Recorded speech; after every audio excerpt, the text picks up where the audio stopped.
24वां अध्याय राहु आदि की स्थिति, अतल आदि नीचे के लोकों का वर्णन। श्री सुखदेव जी कहते हैं, परीक्षित, कुछ लोगों का कथन है कि सूर्य से 10,000 योजन नीचे राहु नक्षत्रों के समान घूमता है। इसने भगवान की कृपा से ही देवताओं और ग्रहताओं प्राप्त किया है। स्वयं यह सिंह का पुत्र असुराधम होने के कारण किसी प्रकार इस पद के योग्य नहीं है। इसके जन्म और कर्मों का हम आगे वर्णन करेंगे। सूर्य का जो यह अत्यंत तपता हुआ मंडल है, उसका विस्तार 10,000 योजन बतलाया जाता है। इसी प्रकार चंद्रमंडल का विस्तार 12,000 योजन है और राहु का 13,000 योजन। अमृत पान के समय राहु देवता के वेश में सूर्य और चंद्रमा के बीच में आकर बैठ गया था। उस समय सूर्य और चंद्रमा ने इसका भेद खोल दिया था। उस वैर को याद करके यह अमावस्या और पूर्णिमा के दिन उन पर आक्रमण करता है। यह देखकर भगवान ने सूर्य और चंद्रमा की रक्षा के लिए उन दोनों के पास अपने प्रिय आयुध सुदर्शन चक्र को नियुक्त कर दिया है। वह निरंतर घूमता रहता है, इसलिए राहु उसके ऐसे ही तेज से उद्विग्न और चकित होकर मुहूर्त उनके सामने टिककर फिर सहसा लौट आता है। उसके उतनी ही देर उनके सामने ठहरने को ही लोग ग्रहण कहते हैं। राहु से 10,000 योजन नीचे सिद्ध, चारण और विद्याधर आदि के स्थान है। उनके नीचे जहाँ तक वायु की गति है और बादल दिखाई देते हैं, अंतरिक्ष लोक है। यह यक्ष, राक्षस, पिशाच, प्रेत और भूतों का विहार स्थल है। उससे नीचे 100 योजन की दूरी पर यह पृथ्वी है। जहाँ तक हंस, गिद्ध, बाज और गरुड़ आदि प्रधान पक्षी उड़ सकते हैं, वहीं तक इसकी सीमा है। पृथ्वी के विस्तार और स्थिति आदि का वर्णन तो हो ही चुका है। इसके भी नीचे अतल, वितल, सुतल, तलातल, महातल, रसातल और पाताल नाम के 7 भूविवर भूगर्भ स्थित बिल या लोक हैं। ये एक के नीचे एक 10,000 योजन की दूरी पर है और इनमें से प्रत्येक की लंबाई चौड़ाई भी 10,000 योजन ही है। ये भूमि के बिल भी एक प्रकार के स्वर्ग ही हैं। इनमें स्वर्ग से भी अधिक विषय भोग, ऐश्वर्य, आनंद, संतान सुख और धन संपत्ति है। यहाँ के वैभवपूर्ण भवन, उद्यान और क्रीड़ा स्थलों में दैत्य, दानव और नाग तरह तरह की मायामयी क्रीड़ाएं करते हुए निवास करते हैं। वे सब गृहस्थ धर्म का पालन करने वाले हैं। उनके स्त्री, पुत्र, बंधु बांधव और सेवक लोग उनसे बड़ा प्रेम रखते हैं और सदा प्रसन्नचित्त रहते हैं। उनके भोगों में बाधा डालने की इंद्रादि में भी सामर्थ्य नहीं है। महाराज, इन बिलों में मायावी मैं दानव की बनाई हुई अनेकों पुरियां शोभा से जगमगा रही हैं, जो अनेक जाति की सुंदर सुंदर श्रेष्ठ मणियों से रचे हुए चित्र विचित्र भवन, परकोटे, नगर द्वार, सभा भवन, मंदिर, बड़े बड़े आंगन और घरों से सुशोभित हैं तथा जिनकी कृत्रिम भूमियों अर्थात फर्शों पर नाग और असुरों के जोड़े एवं कबूतर, तोता और मैना आदि पक्षी किलोल करते रहते हैं। ऐसे पाताल धीपतियों के भव्य भवन उन पुरियों की शोभा बढ़ाते हैं। वहाँ के बगीचे भी अपनी शोभा से देवलोक के उद्यानों की शोभा को मात करते हैं। उनमें अनेकों वृक्ष हैं, जिनकी सुंदर डालियां फल फूलों के गुच्छों और कोमल कोपलों के भार से झुकी रहती हैं तथा जिन्हें तरह तरह की लताओं ने अपने अंगपास से बांध रखा है। वहाँ जो निर्मल जल से भरे हुए अनेकों जलाशय हैं, उनमें विविध विहंगों के जोड़े विलास करते रहते हैं। इन वृक्षों और जलाशयों की सुषमा से वे उद्यान बड़ी शोभा पा रहे हैं। उन जलाशयों में रहने वाली मछलियां जब खिलवाड़ करती हुई उछलती हैं, तब उनका जल हिल उठता है। साथ ही जल के ऊपर उगे हुए कमल, कुमुद, कुबलिया, कहार, नील कमल, लाल कमल और शतपत्र कमल आदि के समुदाय भी हिलने लगते हैं। इन कमलों के वनों में रहने वाले पक्षी अविराम क्रीड़ा कौतुक करते हुए भांति भांति की बड़ी मीठी मीठी बोली बोलते रहते हैं, जिसे सुनकर मन और इंद्रियों को बड़ा ही आह्लाद होता है। उस समय समस्त इंद्रियों में उत्सव सा छा जाता है। वहाँ सूर्य का प्रकाश नहीं जाता, इसलिए दिन रात आदि काल विभाग का भी कोई खटका नहीं देखा जाता। वहाँ के संपूर्ण अंधकार को बड़े बड़े नागों के मस्तकों की मनियाँ ही दूर करती हैं। इन लोकों के निवासी जिन औषधि रस रसायन अन्न पान और स्नान आदि का सेवन करते हैं वे सभी पदार्थ दिव्य होते हैं। इन दिव्य वस्तुओं के सेवन से उन्हें मानसिक या शारीरिक रोग नहीं होते तथा झुर्रियाँ पड़ जाना, बाल पक जाना, बुढ़ापा आ जाना, देह का कांतिहीन हो जाना, सही में से दुर्गंध आना, पसीना चूना, थकावट अथवा शिथिलता आना तथा आयु के साथ शरीर की अवस्थाओं का बदलना, ये कोई विकार नहीं होते। वे सदा सुंदर, स्वस्थ, जवान और शक्ति संपन्न रहते हैं। उन पुण्य पुरुषों की भगवान के तेज रूप सुदर्शन चक्र के सिवा और किसी साधन से मृत्यु नहीं हो सकती।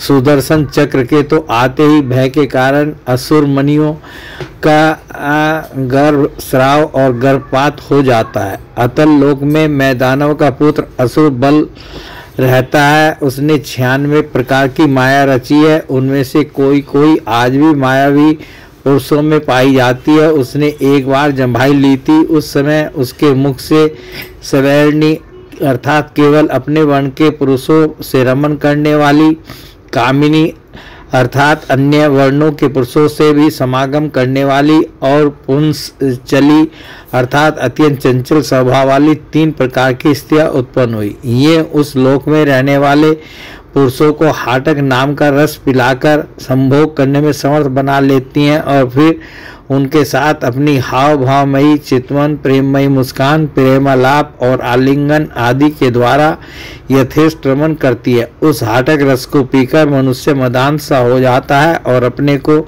10,000 हाथियों के समान बलवान समझकर मैं ईश्वर हूँ, मैं सिद्ध हूँ, इस प्रकार बढ़ चढ़कर बातें करने लगता है। उसके नीचे वितल लोक में भगवान हाटकेश्वर नामक महादेव जी अपने पार्षद भूतगणों के सहित रहते हैं। वे प्रजापति की सृष्टि की वृद्धि के लिए भवानी के साथ विहार करते रहते हैं। उन दोनों के तेज से वहाँ हाटकी नाम की एक श्रेष्ठ नदी निकली है।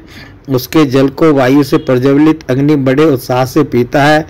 वह जो हाटक नाम का सोना थूकता है उससे बने हुए आभूषणों को दैत्य राजों के अंतःपुरों में स्त्री पुरुष सभी धारण करते हैं। वितल के नीचे सूतल लोक है। उसमें महायशस्वी पवित्र कीर्ति विरोचन पुत्र बलि रहते हैं। भगवान ने इंद्र का प्रिय करने के लिए अदिति के गर्भ से वटु वामन रूप में अवतीर्ण होकर उनसे तीनों लोक छीन लिए थे। फिर भगवान की कृपा से ही उनका इस लोक में प्रवेश हुआ। यहाँ उन्हें जैसी उत्कृष्ट संपत्ति मिली हुई है वैसी इंद्र आदि के पास भी नहीं है। अतः वे उन्हीं पूज्यतम प्रभु की अपने धर्माचरण द्वारा आराधना करते हुए यहाँ आज भी निर्भयता पूर्वक रहते हैं। राजन, संपूर्ण जीवों के नियंता एवं आत्मस्वरूप परमात्मा भगवान वासुदेव जैसे पूज्यतम पवित्रम पात्र के आने पर उन्हें परम श्रद्धा और आदर के साथ स्थिर चित्त से दिए हुए भूमि दान का यही कोई मुख्य फल नहीं है कि बलि को सूतल लोक का ऐश्वर्य प्राप्त हो गया। यह ऐश्वर्य तो अनित्य है, किंतु वह भूमि दान जो साक्षात मोक्ष का द्वार है, भगवान का तो छींकने, गिरने और फिसलने के समय विवश होकर एक बार नाम लेने से भी मनुष्य सहसा क्रम बंधन को काट देता है, जबकि मुमुक्षु लोग इस क्रम बंधन को योग साधन आदि अन्य अनेकों उपायों का आश्रय लेने पर बड़े कष्ट से कहीं काट पाते हैं।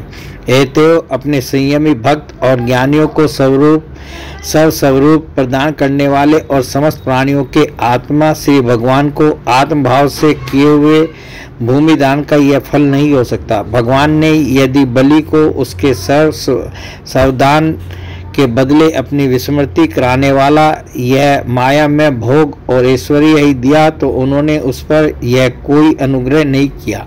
जिस समय कोई और उपाय न देखकर भगवान ने याचना के छल से उसका त्रिलोकी का राज्य छीन लिया और उसके पास केवल उसका शरीर मात्र ही शेष रहने दिया, तब वरुण के पासों से बांधकर पर्वत की गुफा में डाल दिए जाने पर उसने कहा था, खेद है, यह ऐश्वर्यशाली इंद्र विद्वान होकर भी अपना सच्चा स्वार्थ सिद्ध करने में कुशल नहीं है।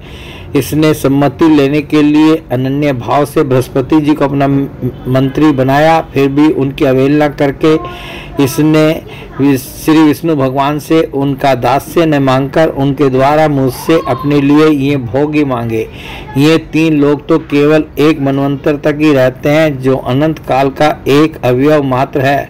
भगवान के कैकरिये के आगे भला इन तुच्छ भोगों का क्या मूल्य है। हमारे पिता में प्रहलाद जी ने भगवान के हाथों अपने पिता हिरण्यकशिपु के मारे जाने पर प्रभु की सेवा का ही वर मांगा था। भगवान देना भी चाहते थे तो भी उनसे दूर करने वाला समझकर उन्होंने अपने पिता का निष्कंटक राज्य लेना स्वीकार नहीं किया। वे बड़े महानुभाव थे। मुझ पर तो न भगवान की कृपा ही है और न मेरी वासनाएं ही शांत हुई है। फिर भी मेरे जैसा कौन पुरुष उनके पास पहुंचने का साहस कर सकता है। राजन, इस बलि का चरित्र हम आगे अष्टम स्कंद में विस्तार से कहेंगे। अपने भक्तों के प्रति भगवान का हृदय दया से भरा रहता है। इसी से अखिल जगत के परम पूजनीय गुरु भगवान नारायण हाथ में गदा लिए सुतल लोक में राजा बलि के द्वार पर सदा उपस्थित रहते हैं। एक बार जब दिग्विजय करता हुआ घमंडी रावण वहां पहुंचा, तब उसे भगवान ने अपने पैर के अंगूठे की ठोकर से ही लाखों योजन दूर फेंक दिया था। सुतल लोक से नीचे तलातल है, वहाँ त्रिपुराधिपति दानवराज में रहता है। पहले तीनों लोकों को शांति प्रदान करने के लिए भगवान शंकर ने उसके तीनों पूर्व भस्म कर दिए थे। फिर उन्हीं की कृपा से उसे यह स्थान मिला। वह मायावियों का परम गुरु है और महादेव जी के द्वारा सुरक्षित है, इसलिए उसे सुदर्शन चक्र से भी कोई भय नहीं है। वहाँ के निवासी उसका बहुत आदर करते हैं। उसके नीचे महातल में कद्रू से उत्पन्न हुए अनेक सिरों वाले सर्पों का क्रोधवश नामक एक समुदाय रहता है। उनमें कुहक, तक्षक, कालिय और सुसेन आदि प्रधान है। उनके बड़े बड़े फन हैं। वे सदा भगवान के महान पक्षीराज गरुड़ जी से डरते रहते हैं, तो भी कभी कभी अपनी स्त्री में पुत्र, मित्र और कुटुंब के संग से प्रमत्त होकर विहार करने लगते हैं। उसके नीचे रसातल में पनी नाम के दैत्य और दानव रहते हैं। वे निवात, कवच, काले और हिरण्यपुरवासी भी कहलाते हैं। इनका देवताओं से विरोध है।